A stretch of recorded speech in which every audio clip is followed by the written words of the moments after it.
It's the Abba podcast. Let's go. And the next guest on the podcast, a victorious triumphant Hassan Hamdan. How you going, my brother? Hey, brother. Thanks for having me. Nah, mate, thanks for coming on. How's things, mate? Coming off a victory, an emphatic one. Yeah, it was a good win the other day. Everything's going well. I'm enjoying a bit of time off. I've still been keeping active, but yeah, the intensity's a step down. But yeah, everything's going well. How are you? Yeah, bro. Look, can't complain, man. Can't complain. A lot's happened since the last time we spoke, That's good. bro. So, Yeah, we're in preparation for a fight. Fell out due to injury. How'd the injury come up? The rib was it? And then tell the people the process of having to have a fight scheduled, train out for a fight, and then ultimately you had to pull out due to injury. yeah. I think the last time we spoke would have been November last year or something, leading up to the last fight. I was supposed to fight a talented Aboriginal fighter in Canberra, and then I was sparring a sparring partner. I got hit in the rib, and I caught the rib cartilage injury, and it was very painful. I was going over speed bump, and in the car it'll hurt or cough, all that kind of stuff. So I think Jeff Jeff and my dad wouldn't let me fight, and then so it's a long road back, but we're here now. We've won since, and it's been great. Yeah, Yeah, look, talk to the people about that because obviously you're the son of Nadar Hamdan. You're training under Jeff Fenech. So your team, you've got a world-class professional team. How important was it at that time for them to steer you up and tell you, listen, Has, we know you want to fight, we know you take the fight, but ultimately you're not fighting. Because as a fighter, it's instinctive that you want to push forward, persevere, you put the training in, and hey, how, I how just lost you. I just lost you. I didn't hear one thing you said. nah, all good, bro. The screen went black. Sorry, bro. No, no, all good. So basically, the question was, you got a world championship team behind you. You put in the hard work. No doubt you didn't want to pull out. But how important was it having those people that have been there, done that, their experience in your corner to tell you, listen, Has, you're going to have to take your foot off the pedal. You fight, you live to fight another day. Yeah, 100%. Obviously, my dad was the biggest one out of all of us. Um, Obviously, my dad and Jeff, sorry, yeah, they were just adamant on me take a step down, watch Brock have a fight that night, and me just recover. And I think youth's on my side, so they just said, look, man, you either just relax, recover, and come back stronger, or you take the risk, you hurt yourself possibly even more, and then you have a longer stint on the sideline. So obviously these guys care for me. I have a great team, and they looked after me well. And here we are. So it all paid off in the end, I guess. So yeah, it's great. No, it's good, mate. And look, you got back straight into training. It was a quick turnaround. Now, talk to us about the camp and the lead up to the fight against Jack Moore. Now, Jack is obviously an undefeated fighter. You both were undefeated heading into it. Not many fighters take that challenge so early on. What was the motivation behind that? How was the training and what was the lead up like? Yeah. So when I injured my rib, I was only out for maybe 2 3 days, and then I said,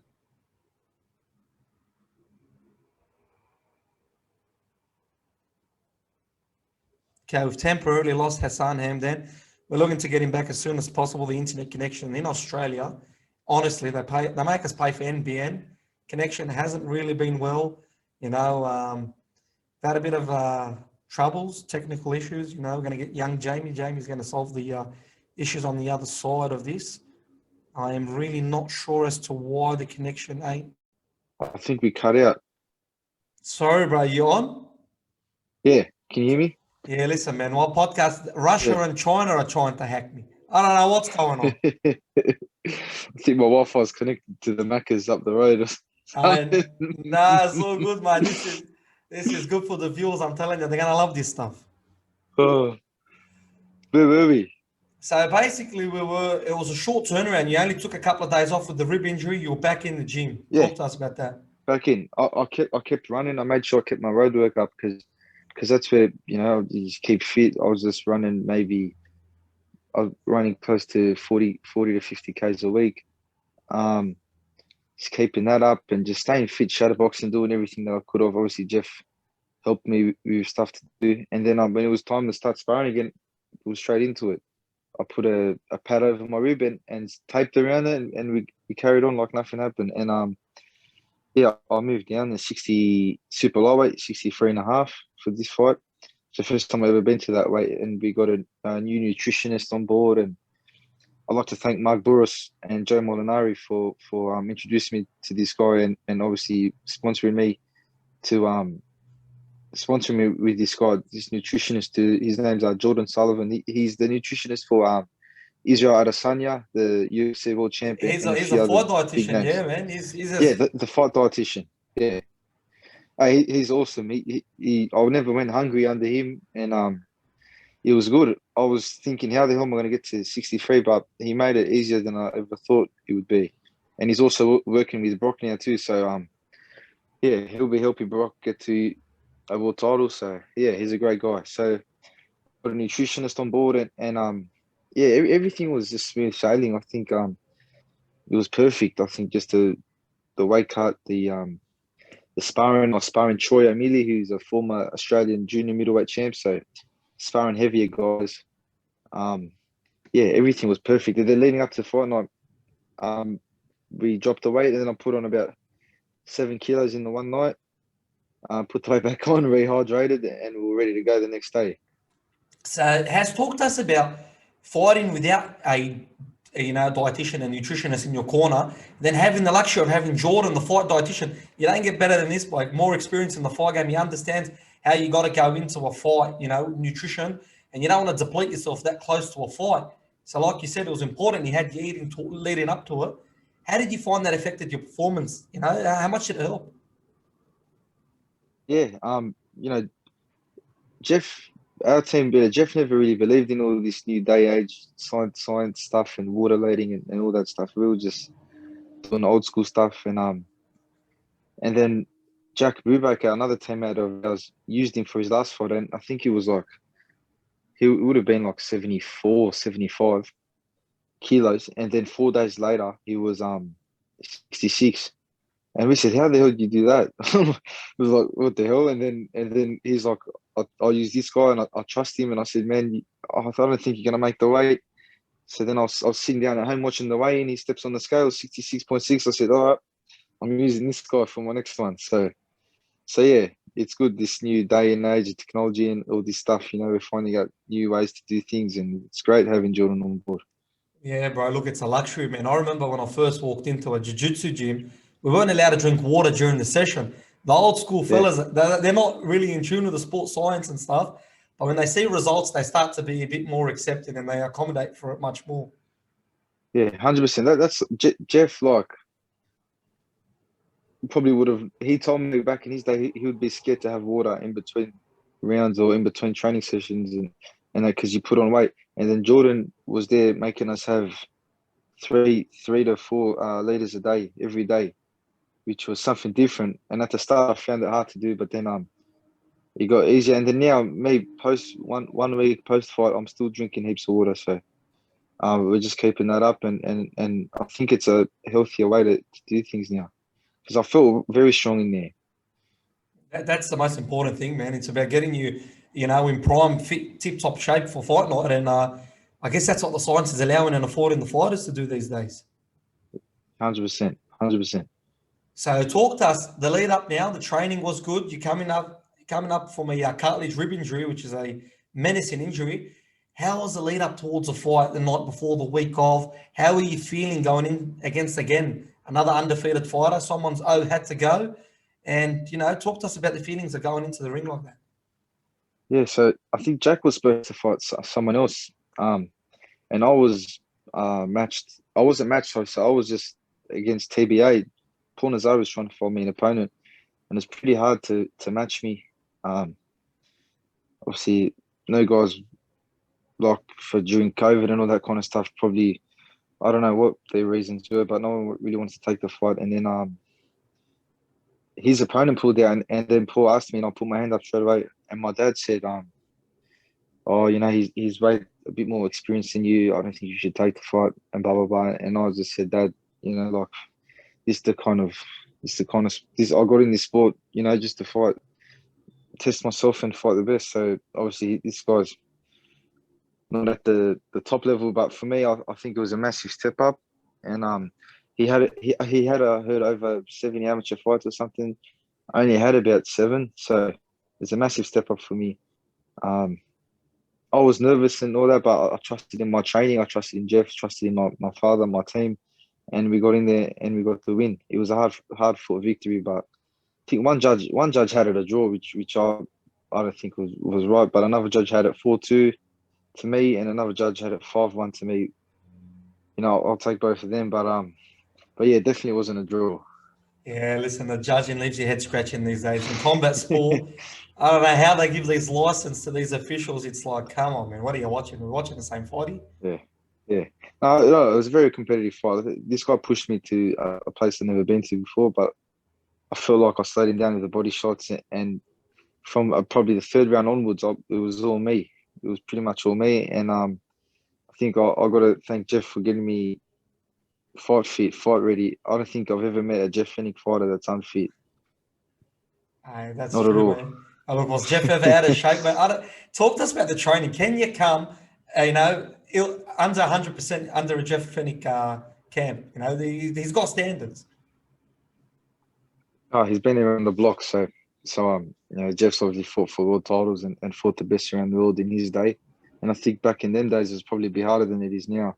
They were doing 15 rounds and everything. So that's prehistoric times. But no. But obviously, like Jeff was the fittest and the best boxer to ever come out of Australia. If you just watch him, he's relentless. His pressure's perfect, and I think he puts that on his fighters where we have to be fit or Jeff won't just probably tell us to piss off, I guess. We got to do our own work at home, do our work in the gym, and just live, eat, sleep, box, and just diet right and do everything correctly. You got to be running every single day and doing everything. And I think all these people say they train 3-4 hours in the gym. We only train 1 hour in the gym, boxing max, and a 12-round fight's 36 minutes. So I don't know why people have to go train hours and all that type of stuff. Jeff always says we are quality over quantity, and we just we smash a hard, intense workout in a short amount of time, and it shows in the ring how fit us Team Fenech boys are. No, look, 100%, man. Look, I'm going to be a testament to the people watching. Lionheart Fitness under Hassan Hamdan. It's definitely a quality over quantity of time because he had me gassed and finished and tapping out after 1 minute.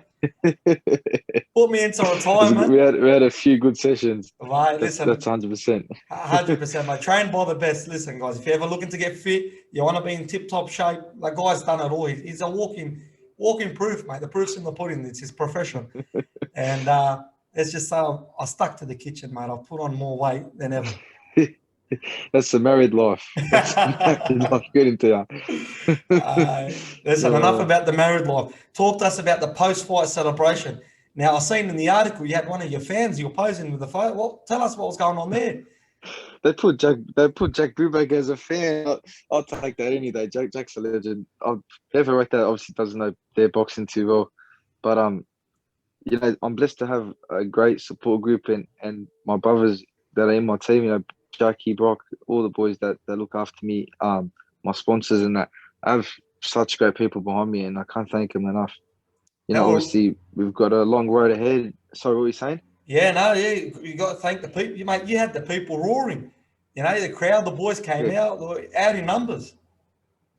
Yeah, it was a freezing night out there. It was an outdoor event, but the boys came and supported me, which was good to have. And obviously, I want to give these guys some crowd pleasing fights. I don't want to go in there and fight someone that I'm levels above and just finish him in a round or two, like a lot of people like to do at my experience level. And I like to fight the hard fights and just try push myself against the best.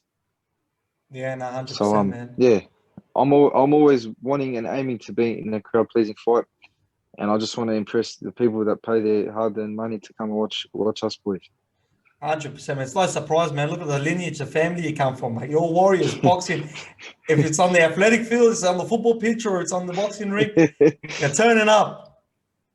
Yeah, Dad's always pushed us towards the sports and keeping fit. So, it was always one of me and my brothers going to do boxing. One of us was always going to do it, and I think I stepped up. That's it. Look, I think that you had to step up in a way where you had to convince him because I don't think he was giving you the green light unless you forced yourself to get that light. Oh, not at all, not at all. He was telling me stick to soccer and shut my mouth, and I said, "Listen, I'm going to try this out." And he goes, "You got to do it for 6 months, and I'll let you fight." And then I tried it, then I stopped, and because I was younger, like I had school and soccer, and I couldn't even drive myself to the gym, so it was kind of hard to do. Um, but then I think I think I was 19, so I finally got my license. I got it a bit late, and started driving myself to the gym and boxing, and then I was doing it behind his back for a bit, and then I spoke to Michael Lackaway at a hardcore gym, and I said, "Listen, I want to fight. I'm going to train it and do the best I can." And he goes, "Yeah, we'll get you a fight. Just you show me you're committed." So we did that, and then told my dad, and then the rest is history, I guess. Yeah, look, talk to us about your dad. We know how he was in the ring. How is he in the corner? How's he in the dressing room? How's he in the lead up? You know, when you look at him, is he? What's his advice? How's his morale? What's his energy like? Yeah, I think he gets a bit more nervous than me, but it's great having him in there. You know, it's he's done it all, so it's good having him. Got some big shoes to fill. I think having him around and you know, him doing what he's done, he's fought all over the world. He's fought the best, so I definitely have some big shoes to fill. 100%.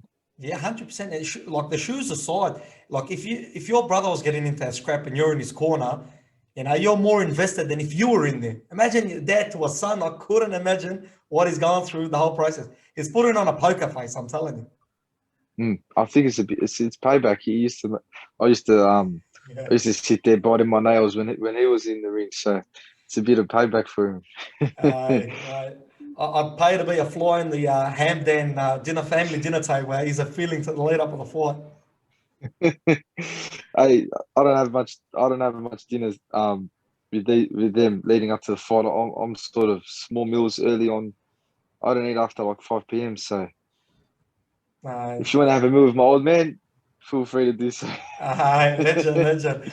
So, talking about meals, mate, you went straight to, where was it, Brothers after the meal? What was that box that you had? Yeah.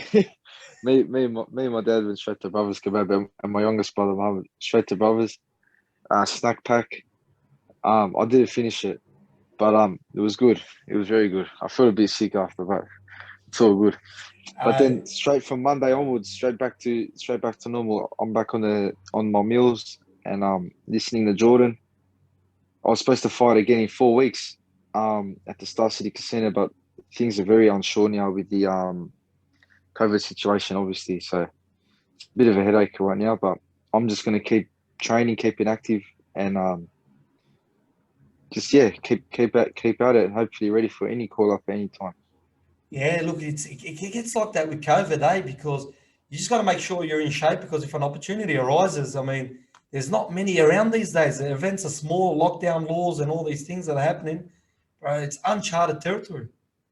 Yeah, that's right, 100%. But you know, thankfully we have the team that we do because Brock's always in the gym. You know, Jack's training. We're all pushing each other, so we make sure we're all still working no matter what, um, and we're ready for anything at any time. Yeah, no, you got to be, man, especially at the level you guys are at. Talk to us about Australian boxing, the scene that's happening. You got Brock, who's on his way to a world title. Well, any fights coming up for Brock? How's the training? Is he intensifying it? Yeah, Brock's got I think a huge fight coming up. I'm not too sure if it's here or overseas or anything, but it's an international opponent. I think it's a ranked opponent. So Brock's obviously on his way up, and you know what's better than having a teammate like that who's already on the world stage, and we're obviously he makes my dream a bit more achievable, I think, because I know it's within hands reach. So yeah, Brock's training hard. Brock's in the gym every single day, twice a day, 2-3 times a day, doing his thing. Yeah, I think he's the fittest guy I've ever seen in my life. I'll give that to him. Mate, talk to us. And, How's it sparring and mixing it in with him? Like, if he's in tip-top shape all the time, it wouldn't be yeah, easy. you know, it's funny. When I first came to Jeff, I was at 75 kilos, and he was fighting at 54. And now I'm at 63 and a half, and he's fighting at 57. So we've kind of met halfway, and we're mixing in the ring. We're sparring. We have great rounds together. He digs in the body very well. Feel sorry for his next opponent. Yeah, look, he puts on a pace. Your team puts on a pace. In Australian boxing news, what's going on today? Michael Yeah. Zarafa doesn't want to come down to Newcastle. I don't know what's going on there, mate. Would COVID Hey, ever stop a Hassan Hamdan? Would you not ever make the trip because of COVID? I'm not saying nothing bad about Michael. I'm sure he has his own reasons, but that wouldn't stop me 100%. I'll just go and do my thing, and I'm sure he has his own reasons. So good luck to Michael. He's a great fighter. I've seen him spar Daniel Lewis like a before Horn won in Cronulla at a gym down there, and he that's the best I ever seen him spar. And I said to Jeff, man, if he fights like this, he's gonna smash Jeff Horn. And he went out and did that. So I'm 100% sure he would have put up a great fight against Timmy Zeus. So let's hope they get to hope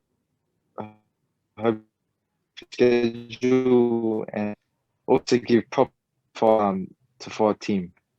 Yeah, no, we just lost you a bit there. Yeah, no, look, I don't think he's ducking. I had a chat today with Michael. Look, it's been a tough preparation. He's been in hospital for 2 weeks. The COVID restriction, his team's a bit hesitant on making the trip down. And No Limit Boxing are putting a lot of pressure, and they're practically telling him, you make the trip to next week, July 7, or you don't have a fight Tim again. So there's no talk of rescheduling. It's either Mickey Zarafa makes a walk next week on Wednesday, or they're going to try and find another opponent 1 week's notice. I think they found their opponent. They got Stevie Spark. Oh, has that been announced? Jack. Yeah. Oh, well, okay. So what? That's official. So Michael Zarafa is impossible to make the walk. Michael Zarafa's pulled out, and what's his name? Is Stevie Spark stepped up? Who Stevie Spark just beat my teammate Jack Brubaker, on the Paul Gallen Lucas Brown on the card. Yeah, I seen that boy throws leather. Should be a good fight. He, from what I hear, Jack said he's one of the hardest punches he's ever been in the ring with. So should be interesting. Talking about Jack, man, does a boy got a chin. The condition he must go into a fight is tip top to take that much damage. Hey, Jack's a fit boy. Jack's a legend. He's hard, very hard sparring. His punches like a truck. He's great to have around in the gym as well. He's a champion of a guy. He's a team player. And watching him train and he's been over the season. He's fought great fighters overseas. He's won in Japan and that type of stuff. So having him in the gym is great. Jack's a legend. Yeah, look, he does. It looks like he always lifts the morale. He's always happy, bubbly, getting the boys rallying up together. You know, look, it seems like you guys got the good mix between yourself, Jack, Brock, Jeff, your father. The dream team. So, Hass, you're ready to go, mate. Team. Ready to go. Anytime. Star Casino got cancelled. COVID. Next event, we're getting you on, huh? That's it. I'm happy to fight on any card in Australia against just about anybody that Jeff and my dad will put in front of me. I'll trust in my team and I trust in the people behind me. Legend has. Let's talk to us, mate. We've got Jordan the fighter, dietitian in the corner. Who else is helping you get to the ring? Who are we giving a shout out to? I'd like to thank SAF Group. They're great guys. They're my major sponsor. Them CCC Captivate, Carpentry Constructions, Paragon, Brick Lane, Metal Top Roofing, the Shack. There's the list goes on. CBD Removalists. There's Mark Burros and Joe Molinari. There's heaps of guys that behind the scenes do a lot of work and help us guys out and help us achieve the dream that we want to get to where we want to get to. Sorry, no. And I'd just like to thank all you guys for helping me out. No, listen, God bless you, Has. Listen, we've got to leave the message for the fans. Everyone watching, whoever gets this video, what's your message to them? Hey, just keep an eye out. We're going to take over the super lightweight division, hopefully in Australia, and then I'm going to represent our country overseas. That's it, mate. That's Hassan Hamdan. Must see TV. He brings it every time. You only need to look at his father, his son. They stand in the middle and bang. They put on a boxing clinic. They push the pace and they wait for you to break. You can't miss not miss TV. Hassan Hamdan, pleasure having you on your podcast, brother. Hey, thanks, brother. Second time's a charm. Thank you, brother. Yeah, 100%, man.